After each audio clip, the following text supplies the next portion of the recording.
Dear viewers, tonight's story is one that will linger in your heart long after it ends. It's about a 21-year-old black woman named Jennifer Clark, a bright young soul from Los Angeles whose life was ripped apart by lies, betrayal, and a darkness she never saw coming. She thought the worst part was the courtroom. She was wrong.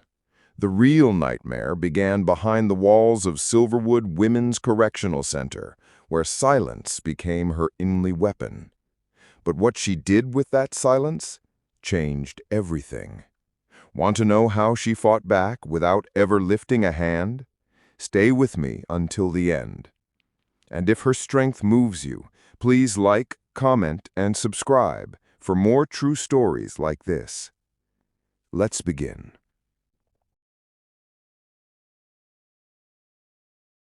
First, boots.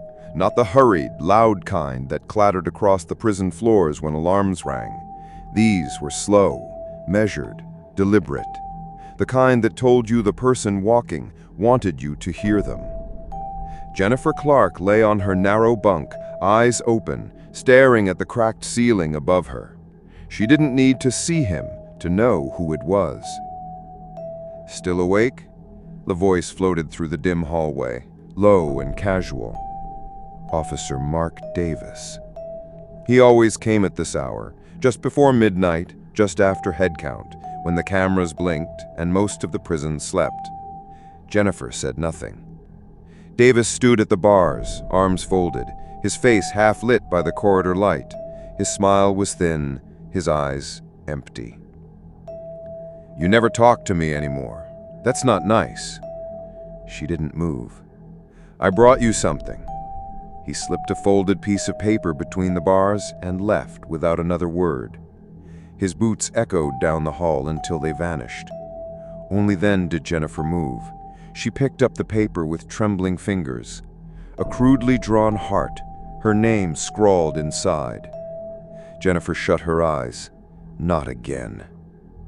2 months earlier, Jennifer sat in a courtroom in downtown Los Angeles courthouse, wrists shackled, heart pounding so hard she thought it might burst. She hadn't slept in days. The charge? Stealing confidential client files from the tech startup where she worked. She was just a junior assistant. She didn't even have full system access.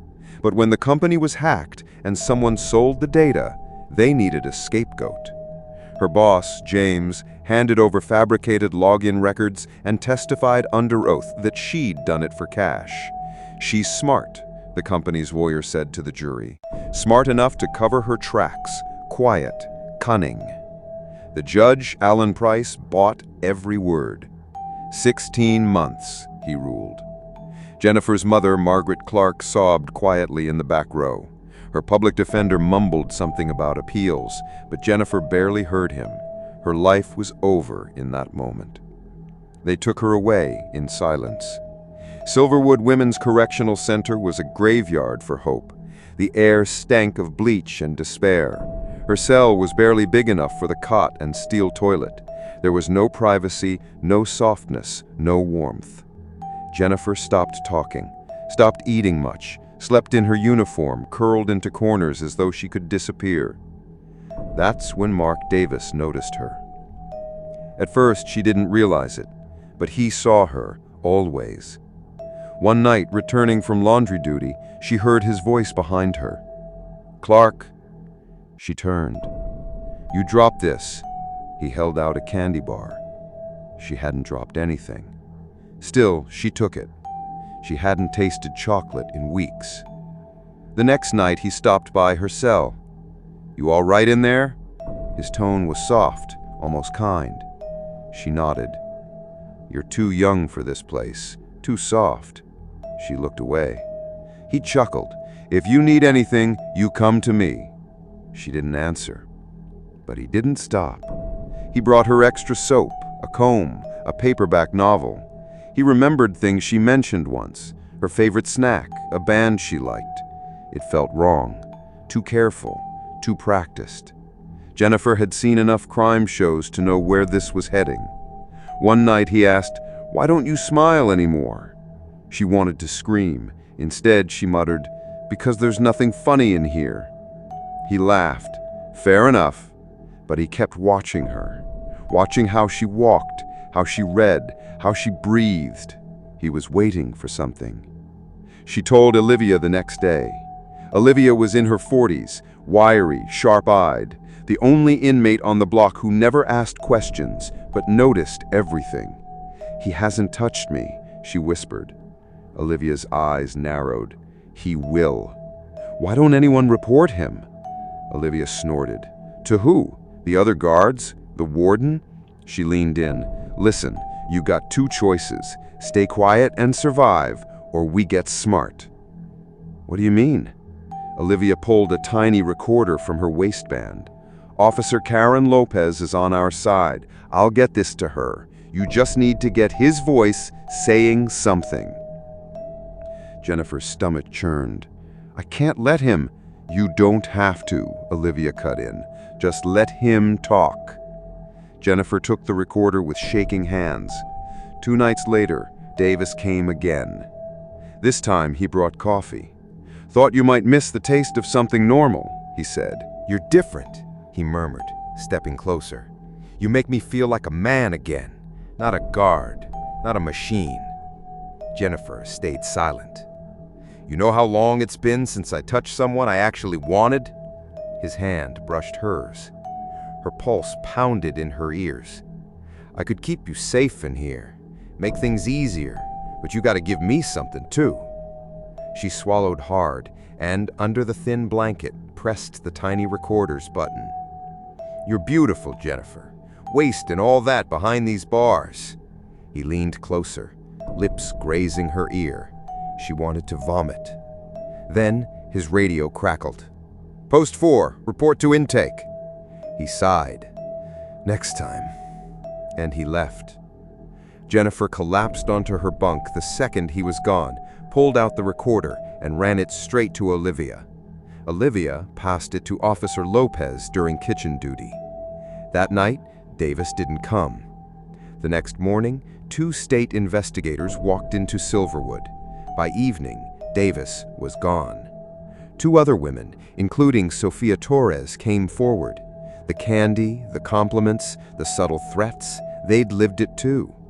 The recording made it undeniable. A week later, Jennifer's conviction was overturned when James, her former boss, finally confessed to selling the stolen data. The state gave her $12 and a train ticket.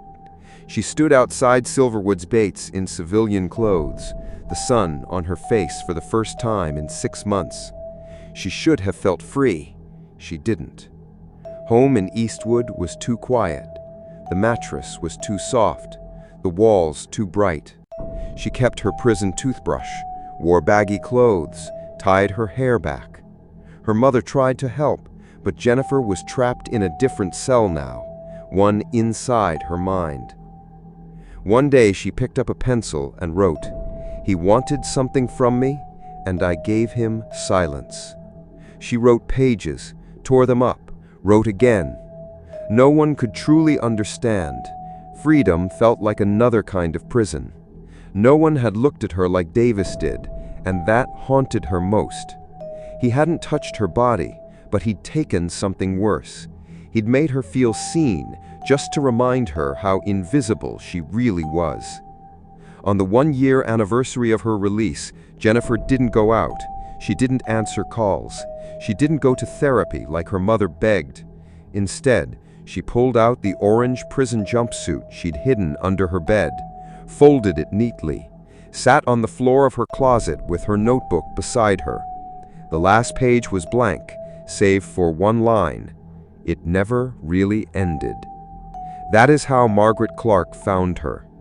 Silent, still, eyes open, gone. She was only 22. Dear viewers, Jennifer's story reminds us that sometimes freedom doesn't come when the gates open.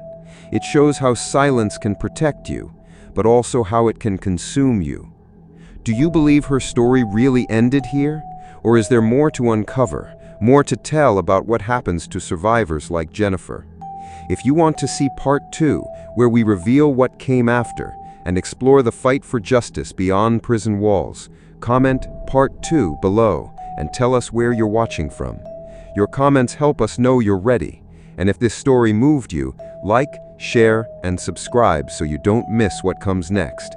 We're reading every single comment, and your voice might be what brings the next chapter to life.